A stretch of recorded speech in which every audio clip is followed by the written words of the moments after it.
Hello, dear fellowship. I have a confession to make. I like Games Workshop. Well, not everything they do. I definitely don't like their business model. It unfairly pushes out a lot of their fans with constant price hikes and difficult to parse releases and the extreme cost of just entering the hobby. That stuff sucks. But I do have to admit that their 40k lore is fascinating, and even though I love the retro jank of older models, I still really like the aesthetic of most of their model range. I guess it's more accurate to say that I love the work of the uncredited sculptors and artists, and I'm fascinated by the lore and how it's evolved over the years, especially from a leftist lens.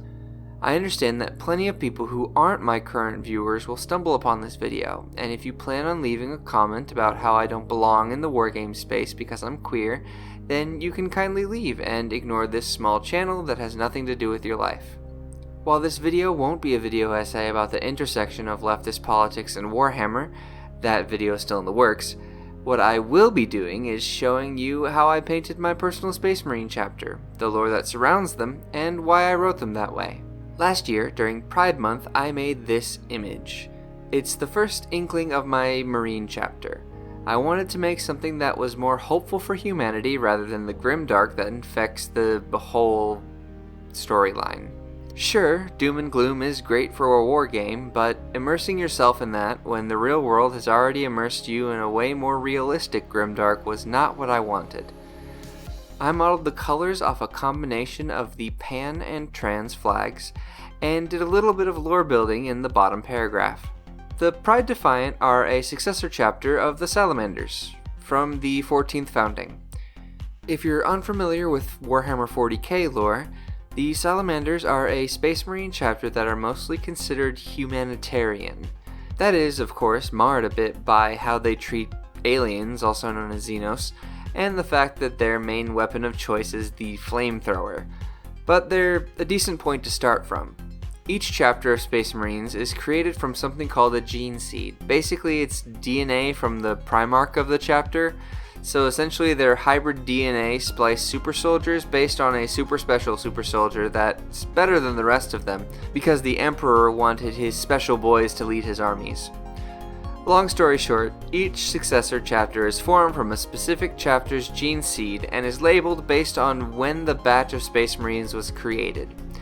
My specific chapter was made during the 14th set of Marines. Gene seeds also have mutations, and the mutations generally pass on from parent chapter to successor chapter. The Salamander gene seed causes the Marine's skin to turn charcoal black, and that would mean that my chapter would have to be all charcoal black as well. And typically I wouldn't mind that, but it's never painted as natural black skin. It's always unnatural and doesn't look like a real skin tone, and I'd rather paint a range of skin tones. While my chapter does have that same mutation, it's a bit more random, so some of them do have that charcoal black and some of them don't. This will allow for many different skin tones on my Marines because, hell, I like painting different skin tones and I want a range of tones in my army. My specific chapter also has the mutation that allows for anyone of any gender or sex to be converted into a Space Marine. In the main lore, only boys can be Space Marines because the girl Marines don't sell as well. Actually, in the lore it's because the death rates for boys undergoing the process is much lower. But the IRL reason is because the female Marines didn't sell well in the misogynist-dominated field back in the 1980s. So they wrote it into lore, so they didn't have to keep making female heads. So I'm writing it back out of the lore with my own lore. It's really not that hard to justify, so why they didn't do that with their new Primaris Marines baffles me, seeing as there's a huge female and queer Warhammer fanbase nowadays. They'd rather milk their whales than cultivate a bigger audience. You can milk a real whale too, by the way, but the milk would be way too fatty to make cheese from, and it's a logistical nightmare trying to set up a milking station. Anyways, my Space Marines can have any gender or sex, and it works just as well. Basically, I'm writing in my own diversity using the lore loopholes they wrote into their own stories. Not that I think it really needs to be justified in the lore, I just find it kind of funny that so many people get upset about things just because it includes more people now. Don't worry, it's okay, I promise. You can keep your fascist child soldiers. They're the exact same as they were before I made mine. Speaking of the child soldier and fascism point of it, mine has a bit less of that. Sure, they still start all the surgeries around the age of 10, but with the mutation came additional benefits of being able to recruit successfully up to the age of 25 with no notable drop-off in success rates. So they tend to wait until 20 when the brain is fully developed for their purposes. This is a recent change for them, of course, because that's not traditional, but then again, they are renegade. And that's a new thing for them too. Here, now that all the basics of the chapter are out of the way, let's get into how they got to where they are. I won't be explaining all of 40K's lore here to catch up all the people who don't really know anything, so I highly recommend Arbiter Ian for his lore videos. They're relatively short, entertaining, and interesting to watch, and he also seems like a pretty cool dude. The Pride Defiant started as an ordinary, Codex-compliant Space Marine chapter that fought at the edges of the galaxy from external Tyranid and Tau presence, protecting several farm planets and a minor forge world. Up until the Great Rift, they were just like any other chapter, and their only known gene seed mutation was the randomness of the skin color outcome. Once the Great Rift occurred, however, a planetary catastrophe was instigated by the change in the psychic energy and the instability of the planet's mantle, and after several earthquakes, a failed gene stealer cult uprising, and the beginnings of the Leviathan Tyranid invasion, a vast network of ancient tunnels were uncovered deep underneath the surface of the chapter planet Leteo that the Gene Stealers had used to attempt to infiltrate the Fortress Monastery. After thoroughly exploring the tunnels, they found a device that, to the chapter master Sileo Tilveru, was none other than one of the 9 remaining artifacts of Vulcan. Whether this ancient technology was an artifact or not is still ultimately unknown. However, to Sileo, this ancient device had to be the Unbound Flame, a device both terrible and wondrous. This artifact was a machine with no visible input, and was no bigger than a bolter, but with a screen that showed the past and present as it once was and still is. They found that this device would change what is shown depending on the viewer, and after some testing, it would change based on the questions the viewer would think. Sileo took this new device to his quarters and pored over it, trying to find a way to reconnect to the rest of the human empire and call for aid, as the Tyranid forces were growing in strength. What he saw instead were visions of the distant past, an empire of humanity that was squashed by his brothers so long ago known as the Interrex. He learned that they were able to ally with Xenos, and knew of Chaos and yet did not fall to them.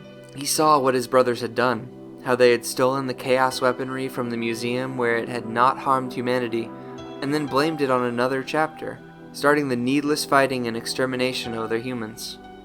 More importantly, he saw how humanity could coexist with other races, with full knowledge of what Chaos was, how to not fall to it, and how to instead be strengthened by one another in the fight against it. At that moment, the lie of humanity began to crumble. Things did not have to be this way. Something about the artifact had shown him not what he asked, but what he needed in order to save the people he oversaw. He knew this for what it was, an opportunity for a new start for his chapter, and with that, the chapter Pride Defiant became Renegade. He immediately called his captains and told them what he had seen. After 2 full days of discussion and use of the artifact, they came to the same conclusion that Sileo had, and what was to be done about it. Immediately he called for communications with the Tau forces who were currently preoccupied with Leviathan, and sent out convoys to all of the planets under their protection. The inner workings of this chapter were to be changed, quickly and drastically. What was once a fully compliant chapter was now a chapter meant to grow as fast as possible, and recruit as many as possible, and ally with as many as possible. This is where it was learned that the gene mutations were much more substantial than they initially thought. Even full-grown adults could be initiated. The psychoconditioning was changed to better suit tactical training practices, and rather than create fanatical fighters, it was repurposed to create fighters that valued the preservation of non-hostile life. After all, everyone was needed, and from each according to ability, to each according to need. And the new chapter motto was developed: fight hardest for those who cannot. An uneasy peace was reached with the Tau, and the war against the Tyranids began in earnest. Supplies were traded and shared, and the minor forge world was recruited into the fold, with the offer of new materials and the ability to create new rather than only replicate old. The Tau Earth caste agreed to trade knowledge and technology with the forge world, allowing for much needed advancements and improvements. And while new technology was not something to be expected immediately, repair of broken and salvaged ceramide armor was suddenly feasible, allowing for any old or broken armor to be quickly brought back into commission. This had the added benefit of helping to improve Tau armor quickly, the uneasy piece becoming a strong allyship. For now, it seemed like the Pride Defiant, modeling themselves after the Interex, were on the path to becoming a small civilization all on their own. How long this would last, with the Fist of the Emperor ever looming on the horizon, is unknown. And once Leviathan was defeated, if Leviathan is defeated, the true strength of the new alliance will be tested.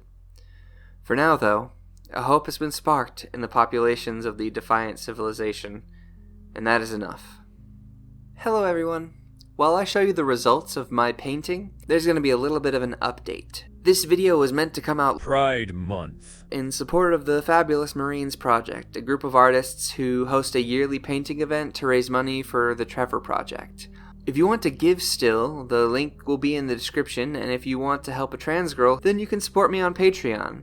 Plus, you get to see my videos an entire week early, and a few other perks over there. Please consider helping me out, even if I was a bit late to the party. Thank you so much. May the algorithm bless you and keep you. And in the name of the like, subscribe, and holy bell, amen.